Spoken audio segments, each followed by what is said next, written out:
Welcome to an uplifting moment. Our subject, the two sides of a healthy relationship with God.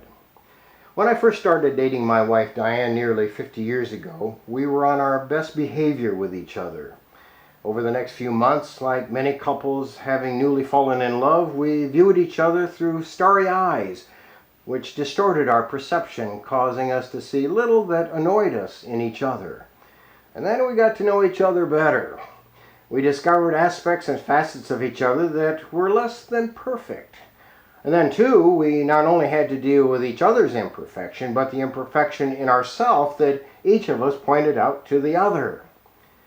In any relationship, experiencing the stern side of each other isn't as much fun as experiencing the kind side.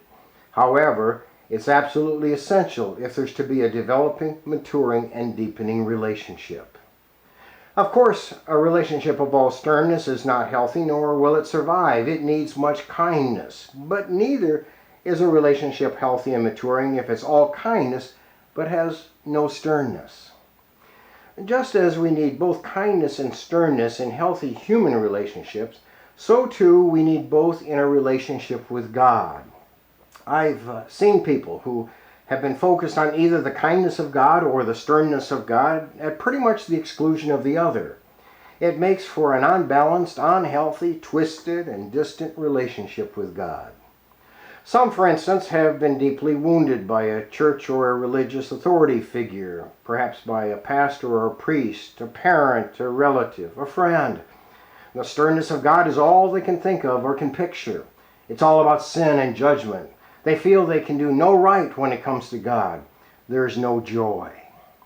Others focus only on the kindness of God. They may admit they're not perfect, the socially acceptable thing to do, of course, but they also don't think they've done anything seriously wrong that would upset God. There's little or no confronting the fact that God is not always pleased with them. They're like the archer who shoots an arrow at a blank target, draws a bullseye around the arrow, then considers himself an accomplished archer. A relationship with God needs to be balanced, like any healthy human relationship, with both a kind and stern facet to it. Those that have experienced primarily the sternness of God need to be actively and intentionally open to the fact that God is also kind.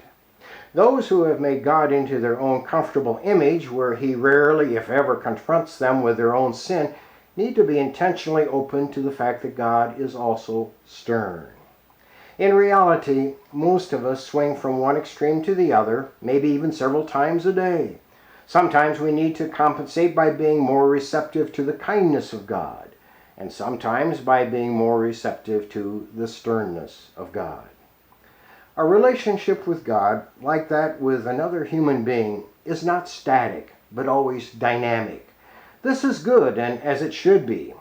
We just need to be open to that fact, to the two sides of a healthy relationship with God. Romans chapter 11, verse 22 says, "Consider therefore the kindness and sternness of God." Thank you for joining me for this, an uplifting moment.